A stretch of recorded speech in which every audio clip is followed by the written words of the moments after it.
Ora, bom dia a todos, bem-vindos de novo a este congresso.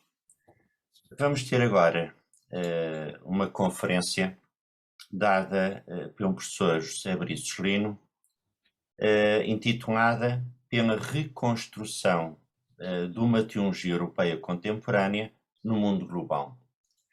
Em relação ao currículo vitae do professor, José Briços Lino tem formação em Teologia e Ciência das Religiões, é doutorado em Psicologia na área da Psicologia da Religião e é docente, investigador e orientador de dissertações e doutoramentos. Atualmente exerce a função de diretor do mestrado em Ciência das Religiões da Universidade Lusófona, sendo também coordenador da sua Comissão de Ética e coordenador do Instituto de Cristianismo Contemporâneo. É também diretor das revistas científicas Ad Eternum, em Portugal, e Olhar Científico, em Angola. Assina também, semanalmente, uma coluna de opinião na revista Visão. Desenvolve há muito uma intensa atividade em instituições culturais, humanitárias e de solidariedade social, algumas das quais fundou. Sr. Professor, boa conferência. Muito obrigado, professor Lacher. Acho que estão a ouvir, não estão? Por mim, muito bem. Okay. Muito bem. Ok. Pois, o tema é exatamente este, como foi dito, pela construção ou reconstrução de uma teologia europeia contemporânea no mundo global.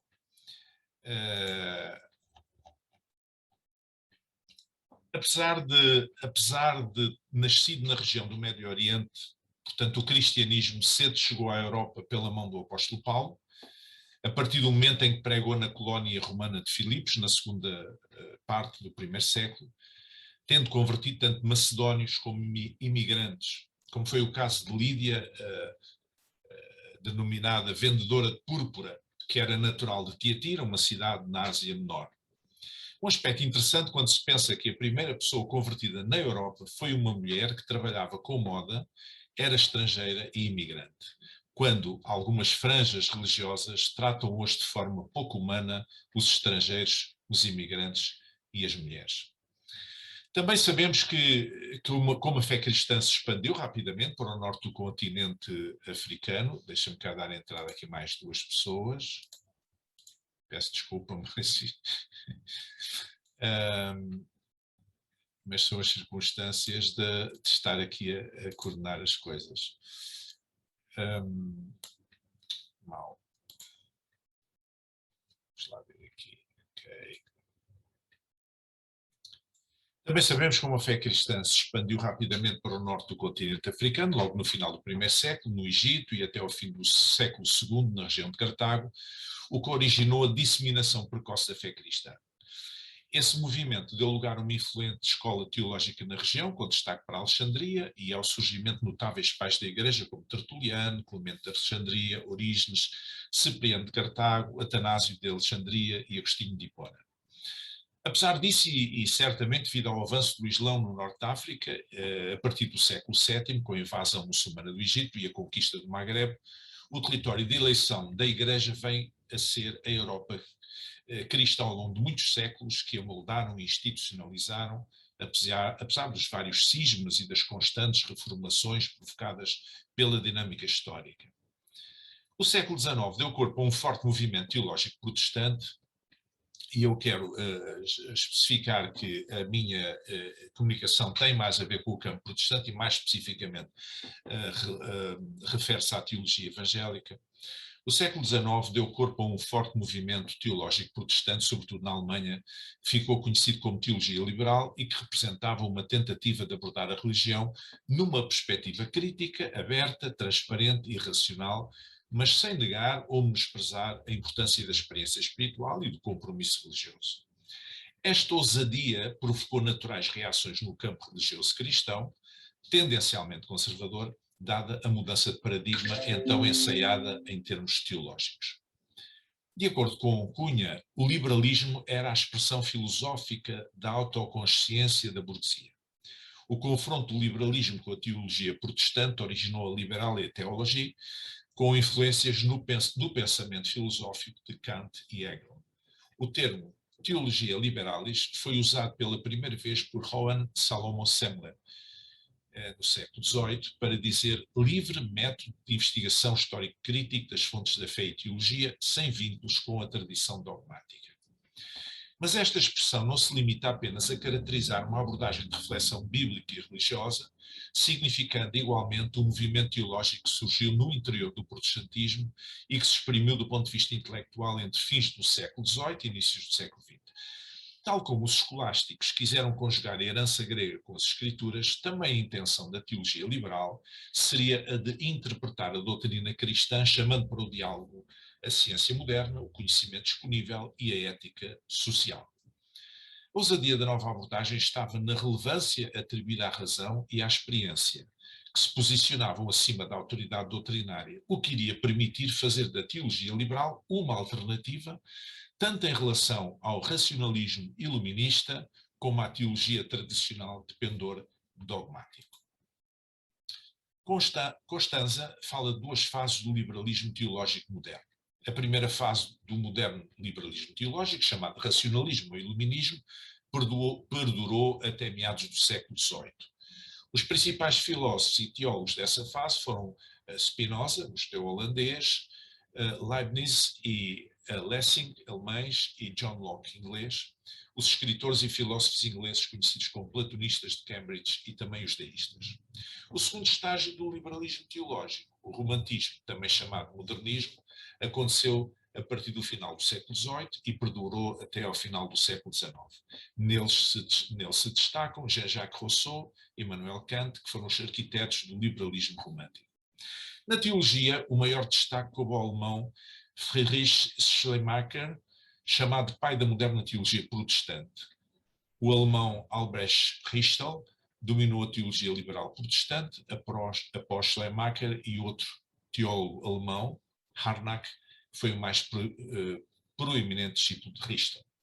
Kant tinha publicado a obra, em português, Religião apenas dentro dos limites da razão, em 1793, mas Schleiermacher, de confissão luterana, talvez o teólogo alemão mais influente do século XIX, é considerado o fundador da teologia protestante moderna. Embora pensassem a Igreja como um espaço de comunhão humana e de partilha de experiência, guiada pelos registros bíblicos dessas experiências, mas sem hermenêuticas dogmáticas, todavia a ênfase dos teólogos liberais eram distintas.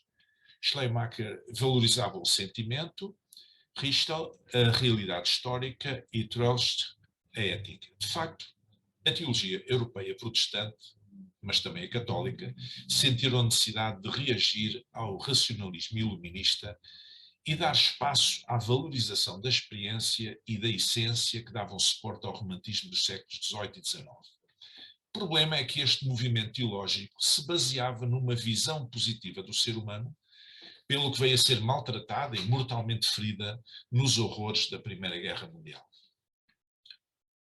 A teologia liberal perdeu expressão devido à ascensão do pentecostalismo nos Estados Unidos, nos inícios do século XX, mas também de outras propostas teológicas.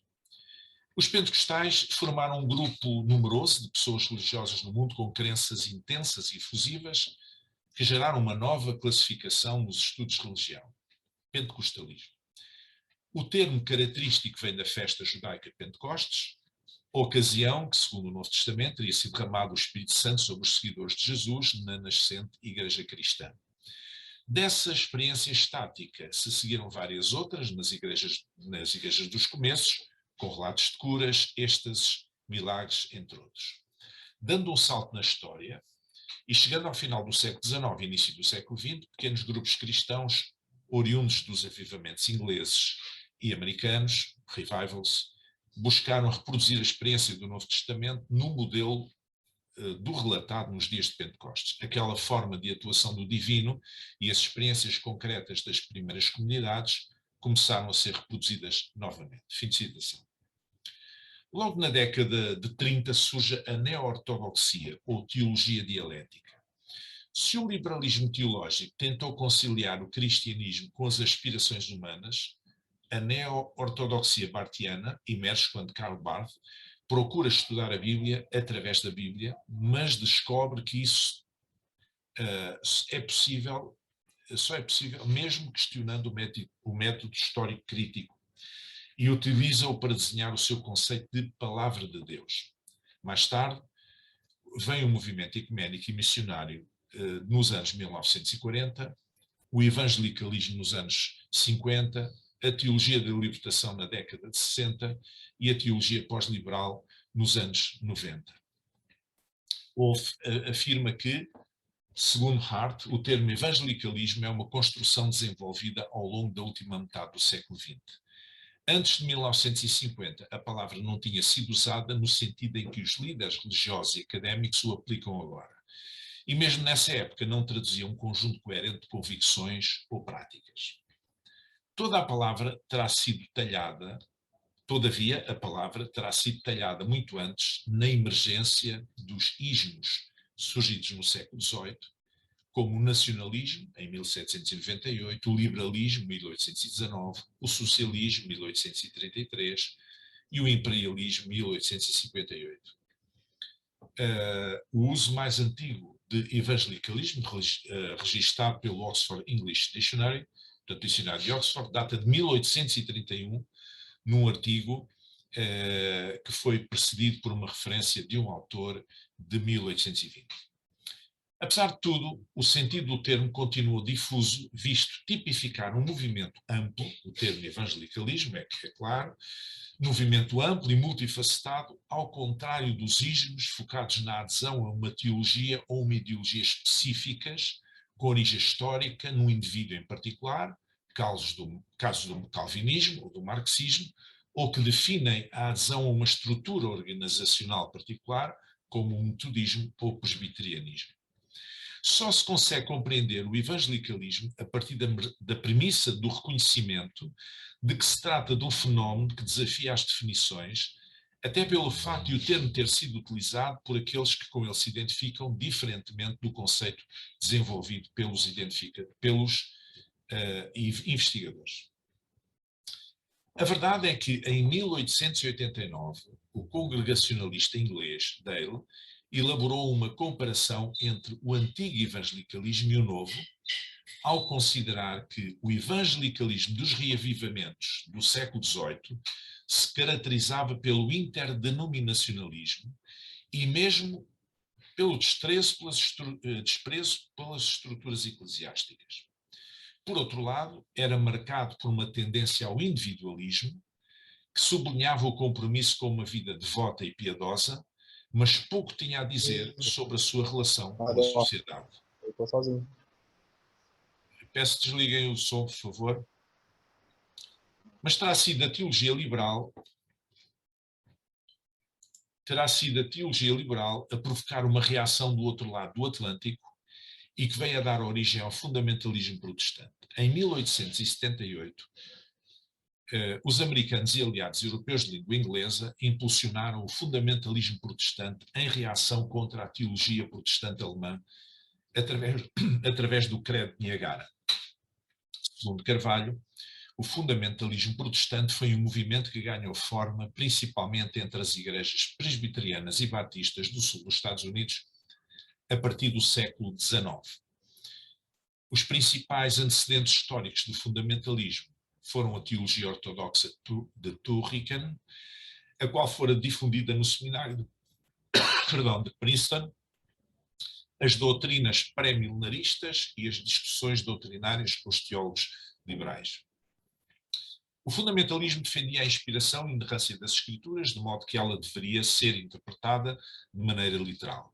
Além disso, os fundamentalistas consideravam-se os guardiães dos valores e dos bons costumes da sociedade e, como tal, deveriam fazer oposição aos avanços na modernidade que lhe colocassem em risco esses valores. Fim de citação. O movimento evangélico surge depois, já nos anos 40, expurgado das posições mais extremistas que haviam caracterizado o fundamentalismo protestante anglo-saxónico e numa tentativa de encontrar algum equilíbrio. Billy Graham terá sido, porventura, o maior expoente deste segmento religioso. Mas desde os anos 70, que a hegemonia americana do movimento evangélico começou a ser posta em causa, em parte pelos teólogos sul-americanos, que começaram a realçar a importância do evangelho social, com o qual os missionários norte-americanos não se importavam, mesmo em regiões tão deprimidas e socialmente deslaçadas como a América Latina. Entretanto, o envelhecimento e morte de Billy Graham marcaram o fim de uma época que se pode caracterizar como de nacionalismo cristão branco e que não serve de modelo para os europeus, com a agravante de, nos últimos anos, os nacionalistas americanos persistirem em misturar símbolos cristãos com o extremismo de direita e com os supremacistas brancos, na linha do Ku Klux Klan de má memória. O movimento evangélico europeu precisa de se libertar da tutela americana, agora que o evangelicalismo da outra margem do Atlântico está a percorrer um caminho cada vez mais estranho e perigoso.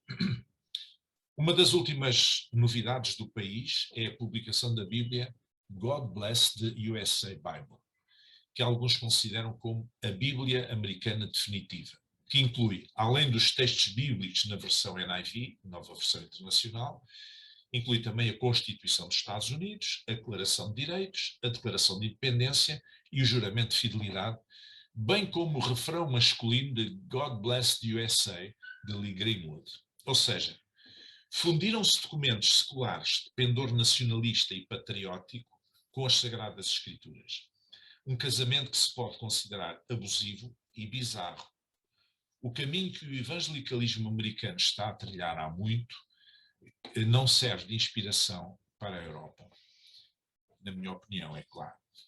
A influência histórica da outra margem do Atlântico sobre o velho continente é notória, em especial nas confissões batistas, pentecostais e carismáticas, entre outras. Durante a segunda metade do século XX, essa influência tornou-se quase hegemónica em termos estatísticos, uma vez que eram as confissões evangélicas dos Estados Unidos que dominavam o mundo em número de igrejas, fiéis e recursos financeiros, em especial depois da Segunda Guerra Mundial, quando a religião começou a perder terreno na Europa de forma crescente. O mesmo sucedeu no campo da evangelização e das missões. Nessa época, o pregador americano Bill Graham realizou grandes campanhas religiosas em estádios, com vista a atrair as populações para a fé evangélica, num continente destroçado. Mas a Associação Evangelística Billy Graham não se ficou por aí. O seu patrono, desde o início da década de 70, que sentiu a necessidade de unir o segmento evangélico, influenciando as lideranças através de um grande encontro mundial. Foi assim que nasceu o Congresso Internacional de Evangelização Mundial, que se realizou em julho de 1974, juntando mais de 2.400 líderes de 150 nações em Lausanne, na Suíça. E que a revista Time descreveu então como um fórum formidável, possivelmente o encontro cristão mais abrangente já visto. Era necessário que as igrejas compreendessem as ideias e valores decorrentes das mudanças que ocorriam de forma acelerada na sociedade. Daí resultou o Pacto de Lausanne, redigido por uma comissão internacional, presidida pelo conhecido teólogo britânico John Stott. Os membros do Congresso foram signatários do Pacto de Lausanne, um documento religioso apresentado na forma de uma confissão de fé de caráter pactual ou contratual. No jogo entre memória e atualidade, constatamos que este tipo de produção documental é uma prática comum entre cristãos que, após reuniões conciliares, produzem credos e confissões a serem seguidas pela Igreja como expressão correta e fidedigna do ensino bíblico sobre os temas abordados. Na segunda metade do século foram ainda as igrejas americanas que enviaram milhares de missionários para todo o mundo, de certa forma, associando a mensagem da fé à ideia da América como país cristão e debaixo da superfície enquanto esforço para combater a influência comunista no continente. O mito do excepcionalismo americano baseia-se na ideia absurda de que Deus abençoa este país como nenhum outro. a religião americana privilegia o ser americano antes do ser cristão e o nacionalismo antes do universalismo da fé. Só que tal mentalidade faz tábua rasa da figura de Jesus, seu discurso e obra. Atendendo a algumas narrativas, por vezes parece que Deus alimenta uma inexplicável preferência pelos Estados Unidos. Dá a ideia de que as escrituras devem ser interpretadas exclusivamente segundo o quadro mental norte-americano e que o Deus da Bíblia vive para abençoar aquela nação e suportar os seus interesses em desfavor de todas as outras. Mattson afirma claramente: muitos seguidores de Jesus sentem-se desiludidos por uma religião doente que ama o poder político, promete prosperidade e se alimenta do medo. Estamos a tentar compreender desesperadamente como um Deus amoroso pode estar conectado a igrejas, instituições e pessoas sem amor. Não podemos continuar a negar que a nossa versão do cristianismo não é apenas imperfeita, mas foi reconfigurada para infligir violência, racismo, abuso, ódio e até morte. Para muitos cristãos, o desafio já não é como a sua fé pode sobreviver dentro de uma cultura secular, mas como sobreviver ao próprio cristianismo. Fim de citação. Se no salazarismo em Portugal se pensava que quem não fosse católico não era bom português, o que é que será isso, ser bom português?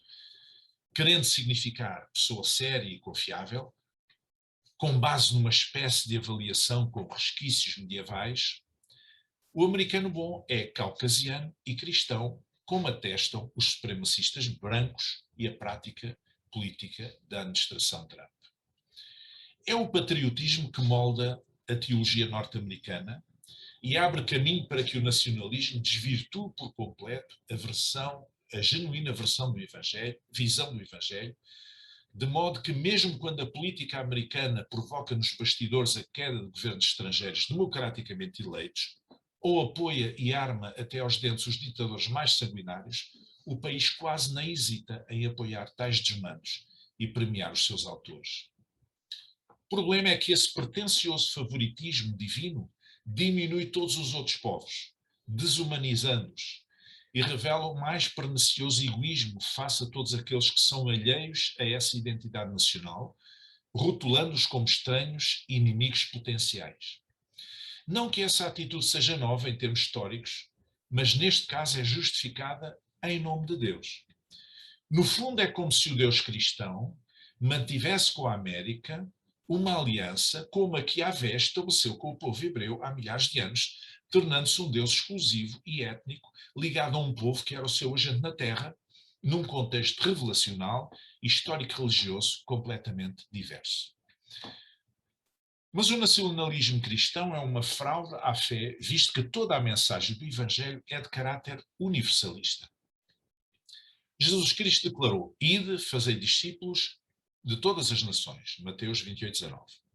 O que não pode ser confundido, em hipótese alguma, com uma tirada nacionalista e ainda menos tribalista. Porém, o tribalismo religioso tomou conta dos Estados Unidos, a ponto de alguém ter afirmado em público que, caso o governador do seu estado a impedisse, entre aspas, de pregar o Evangelho, ela usaria armas de fogo, querendo assim justificar o injustificável. Seria interessante saber em que parte do Novo Testamento Jesus ou os apóstolos ordenam que se espalhe a fé pela força das armas. Será que voltamos ao tempo das cruzadas e da cruz e da espada? De acordo com a doutrina de Jesus, a paz interior do cristão não se baseia nas circunstâncias do momento. Deixo-vos a minha paz vos dou, não vos dou como o mundo a dá, não se turbe o vosso coração, nem se atemorice, disse Jesus. São Paulo dizia que andamos por fé e não por vista, ou seja, pelo que queremos e não pelo que vemos. O orgulho americano impede o reconhecimento dos indivíduos de outros países do mundo como seus iguais, irmãos e irmãs em Cristo, não permitindo considerar que também são criados à imagem de Deus, fazendo com que os valores americanos se coloquem em conflito frequente com o Evangelho. O estilo de vida americano leva a que as comunidades e organizações religiosas ponham a tónica numa cultura de poder, controlo, popularidade, luxo, riqueza, prestígio, entretenimento e conforto. Até inventar uma teologia da prosperidade em consonância com o American Way of Life. A teologia da prosperidade é um movimento conhecido como confissão positiva. Segundo Romero, confissão positiva é um título alternativo para a teologia da fórmula da fé, ou doutrina da prosperidade, promulgada por vários televangelistas contemporâneos, sob a liderança e inspiração de Kenyon. A expressão confissão positiva pode ser legitimamente interpretada de várias maneiras. O mais significativo de tudo é que a expressão confissão positiva se refere literalmente a trazer à existência o que declaramos com a nossa boca, uma vez que a fé é uma confissão. Fim de citação. René Padilha teve a coragem de, ao discursar no Congresso de Lausanne, 1974, perante quase 2.500 líderes evangélicos e protestantes de mais de 150 países e 135 confissões religiosas, ter interpretado as esperanças e sonhos de muitos evangélicos do sul global que buscaram igualdade na tomada de decisões de igrejas e organizações missionárias em todo o mundo. Em particular, Padilha exortou os americanos a arrependerem-se de exportar o American Way of Life para campos missionários em todo o mundo, desprovidos de responsabilidade social e cuidado com os pobres, defendendo assim um conceito de missão integral. Uma frase que ficou foi: Jesus Cristo veio não apenas para salvar a minha alma, mas para formar uma nova sociedade. Na realidade, o segmento evangélico na América está inflacionado por razões políticas, pois o seu valor não é de 25% da população, como se quer fazer crer, mas de apenas 7% no máximo, e está em queda, atendendo aos números fornecidos pelas próprias igrejas. Por outro lado, os evangélicos brancos não pensam todos da mesma maneira, ao contrário do que a direita religiosa quer fazer crer. Portanto, o ideal para a fé evangélica é que a Europa e a América sejam parceiras e não uma subserviente à outra. Deixemos os cristãos americanos seguirem o seu caminho, mas os europeus precisam de escolher o seu. Se a teologia americana decidiu traçar um caminho autónomo desde o final do século XIX, é a altura da teologia europeia fazer o mesmo no século XXI. Então, se a Europa não precisa apenas de ser descolonizada, mas também, sobretudo, definir e afirmar o seu futuro religioso, será possível desenvolver uma teologia continental numa Europa pós-cristã e numa região do mundo tão diversificada do ponto de vista histórico, religioso, social e cultural? A questão talvez não se coloque desta forma ao catolicismo romano, dada a sua tradição e a organização interna de pendor imperial e estrutura de pirâmide, ou mesmo às igrejas ortodoxas e ao cristianismo do Oriente, dadas as suas características e filosofia milenar. Mas a questão põe-se de certo ao protestantismo e ao evangelicalismo com toda a cuidado, já que aqui se verifica o imenso deserto do pensamento teológico, dada a influência e mesmo dependência das Américas, muito em particular no meio chamado evangélico.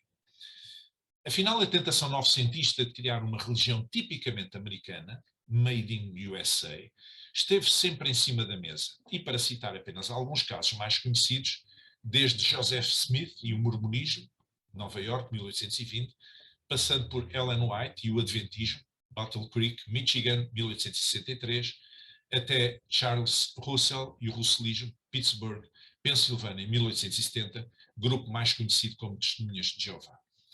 E contudo, esta Europa guarda um património cristão bimilenar e inigualável, tanto no bom como no mau.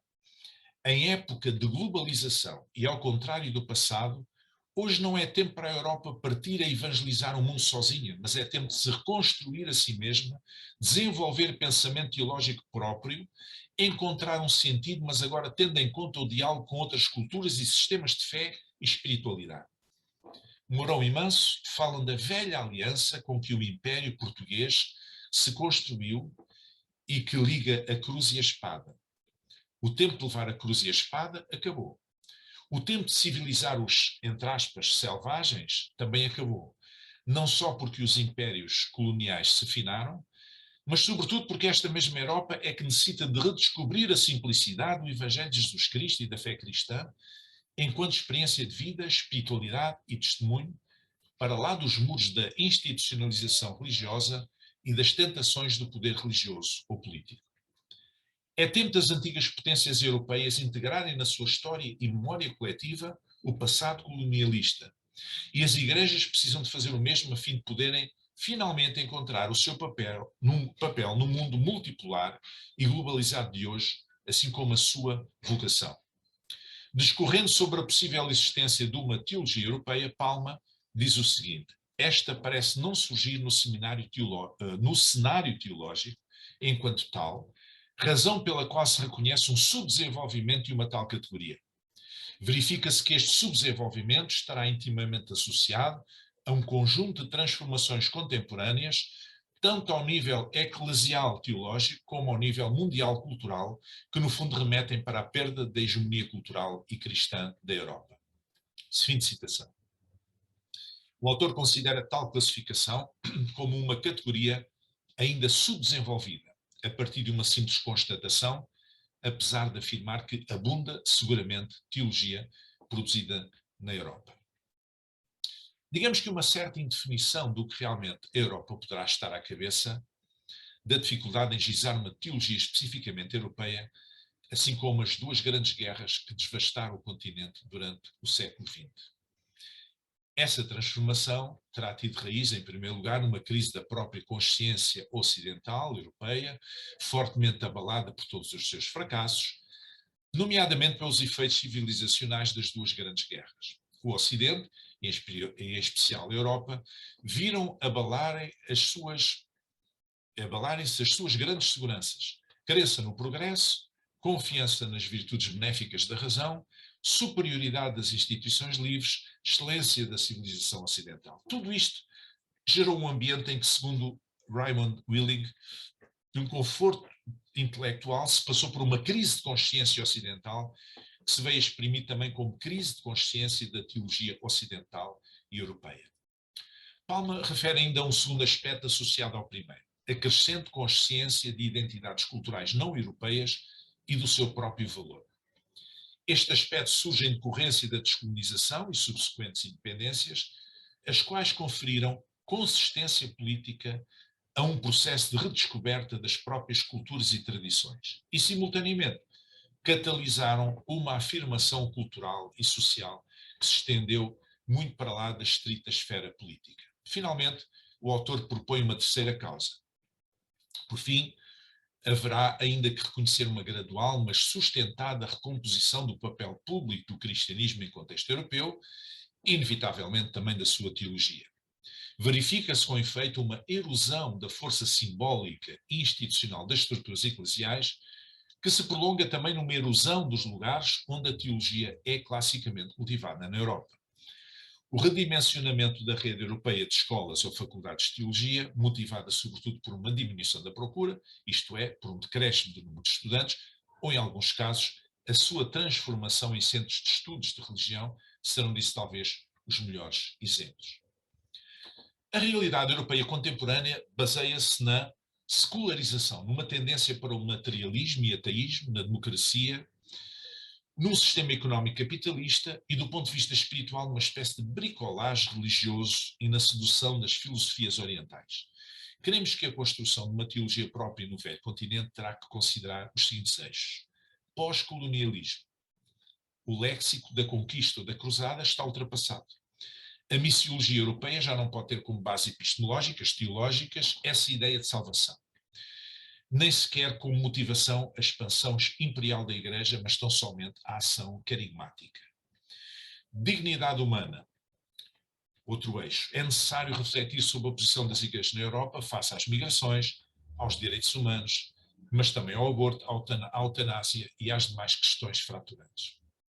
Outro eixo. Contextualização. A produção de uma teologia europeia contemporânea não pode passar ao lado da literatura, música e artes, em suma, da cultura dos povos da Europa. Outro eixo, preocupação social. Terá que considerar uma teologia do trabalho que leve em conta a dignidade humana, mas também da pobreza, da boa convivência entre cidadãos e das relações sociais. Outro eixo, justiça. terá que considerar a vertente político-económica, o sistema político, a corrupção, o capitalismo sem rosto e a justiça social. Outro eixo, redescoberta.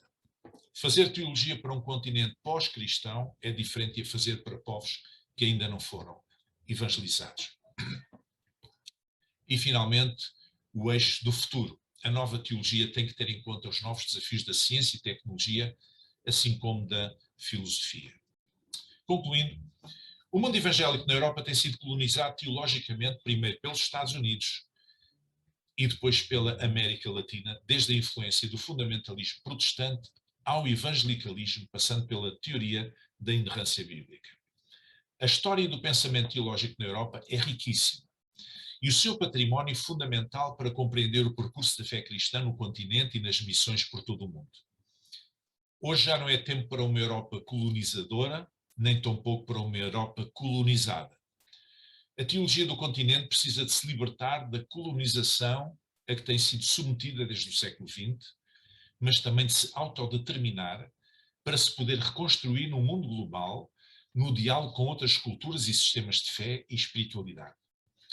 Tal como René Padilha, Samuel Escobar e outros que lutaram contra o colonialismo teológico norte-americano, os europeus têm a necessidade e o dever de romper com as influências teológicas americanas, nomeadamente a teologia da prosperidade, assim como da teologia fundamentalista e neopentecostal brasileira, desenvolvendo uma teologia europeia contextualizada e atualizada, tendo sempre em conta o mundo global em que vivemos. O papel do evangelicalismo europeu terá que se reformular no sentido de passar a ser cooperativo com o pensamento teológico de outras religiões do mundo e não subserviente. Até porque o segmento evangélico norte-americano está em queda e perda de consistência, pelo que cada vez servirá menos de inspiração aos europeus, apesar da sua notória influência política. Pelo menos era o que já em 2008 pensava Vicker, uma jornalista especializada em religião. Não vou ler, mas porque já não temos tempo. O número real de fiéis evangélicos dos Estados Unidos está influenciado de forma grosseira, como já disse, por razões políticas, mas este setor religioso caracteriza-se pelo apoio ao patriotismo, ao capitalismo, à força militar e à ideia de que os Estados Unidos são uma nação que recebeu diretamente de Deus o direito e a obrigação de espalhar a democracia no mundo, pelo que muitos consideram que estamos em presença de uma religião civil. Acresce que a praga do populismo religioso espreita fortemente em algumas regiões do mundo e tende a ser exportada para a Europa através dos fluxos migratórios e dos meios de comunicação de massas. Este subtipo de populismo religioso, constitui um sinal de alerta para a necessidade e a urgência do evangelicalismo encontrar o seu caminho no continente, sob pena de perder a sua dignidade e sentido. Dizem os vaticanistas que o Papa Francisco trouxe as periferias para Roma, sendo ele mesmo latino-americano e, portanto, não europeu, no sentido de tornar a Igreja Católica menos centrada na Europa e conferindo-lhe uma visão global. Pois bem, o percurso que urge ao evangelicalismo é o contrário. Deixar de importar modas, modelos, métodos e discursos de fora para pensar numa dinâmica religiosa em consonância com a cultura e identidade europeias, assim como com a sua memória histórica, mas tendo em conta o mundo do século XXI. Se de facto vivemos num mundo global, então a teologia europeia tem que se render a tal evidência, em linha com a preocupação expressa no documento do Movimento Lausanne, saído da Cidade do Cabo em 2010 e denominado Compromisso da Cidade do Cabo, que reservou uma secção ao tema do testemunho de Cristo no mundo pluralista e globalizado. Se os países e regiões do mundo colonizados no passado pelos europeus não prescindem da sua autodeterminação e desenvolvem uma dinâmica cultural e afirmação teológica próprias, a Europa pode e deve fazer o mesmo, num exercício lúcido de integração do passado, de vivência realista do presente e de projeção esperançosa no futuro. A grande comissão deixada pelo Cristo ressuscitado aos seus discípulos antes da ascensão foi para irem às nações e fazer discípulos, isto é, levar o Evangelho e não a cultura israelita, judaica, romana, helénica ou qualquer outra. Apenas a boa notícia do amor de Deus. Muito obrigado.